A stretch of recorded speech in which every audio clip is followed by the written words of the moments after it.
Have you ever stopped to watch your cat lying there in the corner of the room, maybe staring at nothing, maybe surrounded by colorful toys, little balls, plush mice, scratching posts, and objects that to your eyes seem more than enough to keep him entertained?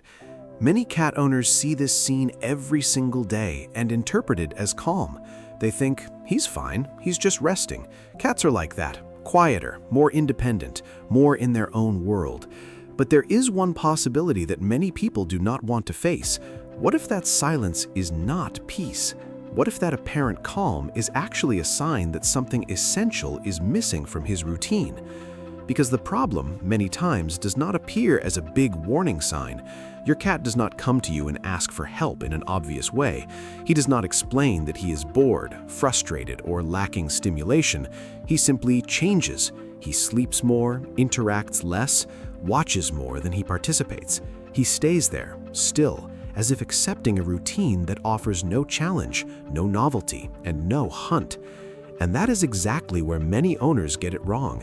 They confuse the absence of chaos with well-being, silence with happiness, and an easy cat with a fully satisfied cat. Recently, a study published in the journal Applied Animal Behaviour Science in November 2024 brought very important light to this subject. The research investigated a behavior that at first glance seems simple: interactive play between owners and cats. But behind this apparently small gesture, there is a deep truth about the lives of indoor cats. The study showed that many owners fail in one of the most important practices for their cat's well-being: maintaining an active play routine, especially with toys that depend on human participation. And here we are not just talking about buying toys and spreading them around the house. This is one of the biggest misunderstandings. Many owners believe that if the cat has a ball on the floor, a plush mouse in the corner, and a wand toy stored somewhere, then he is already stimulated. But for the cat, there is a huge difference between having objects around and living a real simulated hunting experience. A still toy does not behave like a prey. It does not run away. It does not hide. It does not provoke. It does not awaken the same calculation, the same attention, the same instinct. The research focused especially on wand toys, the kind that need our participation to come alive, and that makes all the difference. When the owner moves the wand unpredictably, as if it were prey trying to escape, something very ancient awakens in the cat. It observes, lowers its body, locks its eyes, waits for the right moment, calculates the distance, pounces, misses, tries again, captures. This cycle is not just play. For the cat, it touches a deep need connected to the hunting instinct that still exists even in the most spoiled, well-fed, and protected domestic feline. And the most impressive data from the study shows the size of the problem. Among 1,599 owners from 47 countries, only 47% reported being able to maintain a regular play routine with their cats. In other words, more than half cannot turn this need into a consistent habit. And when we look at that number from far away, it may seem like just a statistic, but when you think about your cat inside your home, living repeated days, predictable environments, and little real interaction, that number begins to feel much heavier. The most important point is that this does not mean those owners don't love their cats. Quite the opposite. Many love them, care for them, feed them, take them to the vet, buy toys, give affection, and truly worry about them.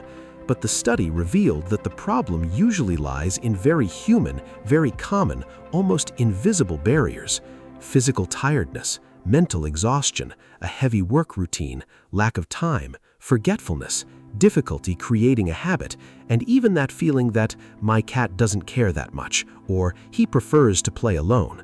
But that is exactly where the danger lives, because the owner's routine slowly swallows small acts of care.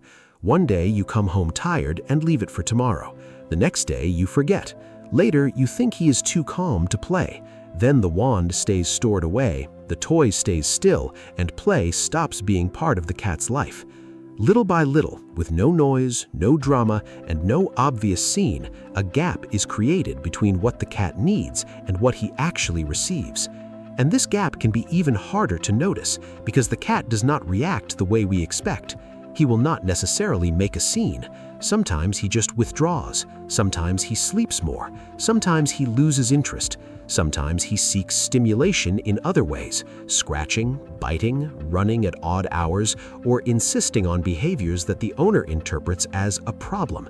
But behind all of this, there may be a silent question. Where is my hunt? Where is the challenge? Where is the interaction that makes my body and my mind work the way they should?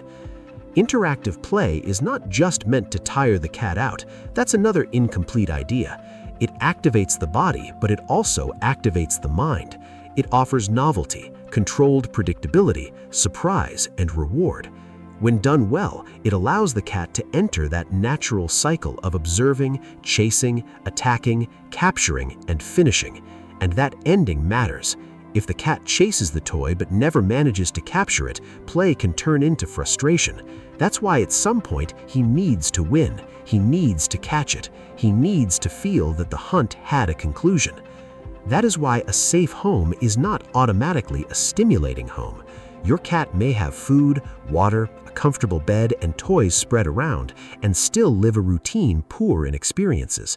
He may be physically protected, but mentally under-challenged. He may seem calm, but he may simply be resigned. And this is a difference many owners only notice when they start truly playing and see their cat transform right before their eyes. Because when you pick up a wand toy and dedicate a few minutes with real attention, without doing it carelessly, something changes. The cat's eyes change, his body changes, his posture changes. He stops being just an animal lying in the corner and returns to what he has always been by nature, a little hunter. And maybe that's the strongest detail in this whole story. The domestic cat did not lose his instinct just because he lives indoors. He simply depends on you to express that instinct in a safe way. Now, when you look at your cat in silence, maybe you will see that scene differently. Maybe that toy lying still on the floor will no longer seem enough. Maybe that wand toy stored away will begin to have a different meaning. Maybe you will understand that his silence may not just be peace, but a discreet request for movement, presence, and participation. And the good news is that this can start today. You don't need to transform your entire routine at once. You don't need to spend hours playing. What matters is creating a real, consistent moment in which you are present and offer your cat what it cannot create on its own, a real, unpredictable, stimulating, and satisfying hunt. If this message made you look at your cat in a different way, then it was already worth staying until here.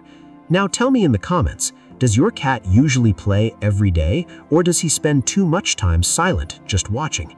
And if you want to better understand your feline signs and improve your relationship with him, subscribe to the channel, leave a like, share this video with another cat owner, and turn on the notification bell so you don't miss the next videos from Desvendando los Gatos.